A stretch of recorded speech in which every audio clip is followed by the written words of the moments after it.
So అందరికీ నమస్కారం అండి. మనము గౌరవ ఎంపీ గారు, హాస్పిటల్ సూపరింటెండెంట్ గారు, మెంబర్స్ అందరూ ప్రతి విషయం మీద ఈ హాస్పిటల్ సూపరింటెండెంట్ గారు సమస్యలు ఏమేమి ఉన్నాయన్నది మొత్తం ప్రజెంటేషన్ రూపంలో ఇచ్చారు.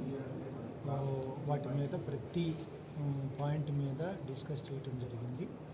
మనము గౌరవ ఎంపీ గారు చెప్పినట్టుగా ఇప్పుడు కూడా మీ ముందు వారు వచ్చి చెప్తున్నారు. మనకు ఉన్న 300 బెడ్ హాస్పిటల్ ఇది. ఇంట్లో 100 బెడ్స్ని మనం ఈ నియోనాటల్ కోసం కానివ్వండి, గర్భిణీ స్త్రీల కోసం కానీ మనం కేటాయించుకోవాలి. సో అదృష్టవశాత్తు మనం ఎప్పుడైతే హాస్పిటల్లో ఈ ట్రీట్మెంటు లేదనుకుంటే అన్ని ఫెసిలిటీస్ పెరిగినాయో జనరల్గా పబ్లిక్ మన హాస్పిటల్కి రావడానికే ప్రిఫర్ చేస్తారు. ఇంత క్రితం మనం 100 బెడ్లకు కూడా నిండని పరిస్థితుల్లో ఉన్న రోజులు వచ్చాయి. ఈరోజు ఉన్న 100 బెడ్లు కాను దాదాపుగా 200-250 మంది కూడా మనం ఈ హాస్పిటల్కి వచ్చి ఈ ట్రీట్మెంట్ తీసుకునే పరిస్థితికి, అంటే ఆ నమ్మకాన్ని పెంచగలిగాం. సో బయట నుంచి ఏమనిపిస్తుంది అంటే మనం అక్కడ ఇక్కడ పడుకోబెడుతున్నాం, ఒకే బెడ్ మీద ఇద్దరిని పడుకోబెడుతున్నాం అనేది ఉండింది, కరెక్టే. కానీ మనము వాళ్ళని బయటికి పంపించకుండా వచ్చిన ప్రతి వాళ్ళకి మనం ట్రీట్మెంట్ ఇస్తున్నాం. వచ్చే వాళ్ళందరూ మన దగ్గర పేదవాళ్ళు వస్తున్నారు. సో అందరినీ మనం ఫెసిలిటేట్ చేస్తున్నాము. దాని మీద కూడా గౌరవ ఎంపీ గారు కూడా చాలాసేపు డిస్కస్ చేస్తున్నారు. అదనంగా మనం ఎట్లా ఫెసిలిటీస్ ఇవ్వాలనే దాని మీద కూడా డిస్కస్ చేశారు. దాని మీద ప్లాన్స్ కూడా తయారు చేయమన్నాము. ఏపీఎంఐసిడిసి ఈఈ గారు ఉన్నారు. సో దాన్ని బట్టి అది ప్లాన్స్ తయారు చేసుకున్న తర్వాత మనం పెద్దలతో అందరి దృష్టిలో పెట్టుకొని కమిటీలో మళ్ళీ చర్చించిన తర్వాత మనం అదనంగా మనం ఏమీ ప్రొవైడ్ చేయగలమన్నది చూస్తాము. దాంతోపాటు ఇంకా మనకి ఇక్కడ లోపలికి సంబంధించిన చిన్న చిన్న ఇన్ఫ్రాస్ట్రక్చరల్ ఇష్యూలు ఉన్నాయి, వాటర్ ఇష్యూ ఉంది. అవన్నీ కూడా మున్సిపల్ కమిషనర్ గారికి చెప్పాము. 15 రోజుల్లో వాటర్ ఇష్యూ కూడా పైప్ లైన్ ప్రాబ్లం తీరిపోతుంది. ఇంకా మనం రోడ్స్ చిన్న లోపలగా ఉన్న చిన్న చిన్న రోడ్స్ ఇక్కడ వర్షం వస్తే నీళ్లు నిలబడటం ఇట్లాంటివి ఉన్నాయి. వాటిని కూడా రోడ్డు వైజ్గా మనం ఆల్రెడీ ప్లాన్లు తయారు చేసుకున్నాం. వాటర్ వర్క్స్ కూడా చేస్తాము. దీంతోపాటు మనము ఈ హాస్పిటల్ చుట్టూ ఉన్న దాన్ని మనం ఒక నీట్గా దాన్ని చేయించుకుని మనం దాని మీదకు వచ్చే కొంత ఆదాయాన్ని కూడా పెట్టుకుని హాస్పిటల్ డెవలప్మెంట్ కోసం ఎట్లా ప్లాన్ తయారు చేయాలనే దాని మీద కూడా మనం ఇన్స్ట్రక్షన్స్ ఇచ్చాము. దాని మీద డిస్కస్ చేసిన తర్వాత మనం ఇక్కడి నుంచి రెగ్యులర్గా ఈ మీటింగ్స్ జరుగుతాయి. ఈ హాస్పిటల్ని మనం ఇప్పటికే మనం అనుకునే స్థాయి కంటే మనం ప్రజల్లో నమ్మకాన్ని కలిగించి ఇక్కడికి ఎక్కువ మంది, ఈవెన్ ఒక డాక్టర్ గారు చెప్తున్నారు, మీ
నమస్కారం.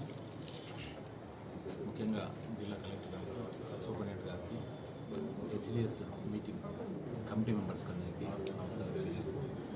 ఈరోజు ఈ యొక్క హాస్పిటల్లో నంద్యాల హాస్పిటల్లో హెచ్డిఎస్ మీటింగ్ జరగడం జరిగింది. ఇక్కడ ఉండే ప్రాబ్లమ్స్ కానీ మిగతావన్నీ కూడా డిస్కస్ చేయడం జరిగింది కలెక్టర్ గారు. ఈ హాస్పిటల్ జనరల్ కూడా సూపరింటెండెంట్ గారిని హాస్పిటల్స్ చాలా బాగా పనిచేస్తున్నారు. ఎందుకంటే కోవిడ్లో అందరూ తెలుసు కొన్ని చిన్న చిన్న సమస్యలు ఉన్నాయి, కానీ ఆ డాక్టర్స్ అంతా ఆ కోవిడ్లో పనిచేసి చాలామందికి ప్రాణాలు కాపాడాలి. ముఖ్యంగా ఇప్పుడే డిస్కషన్ ఇచ్చింది మాకు.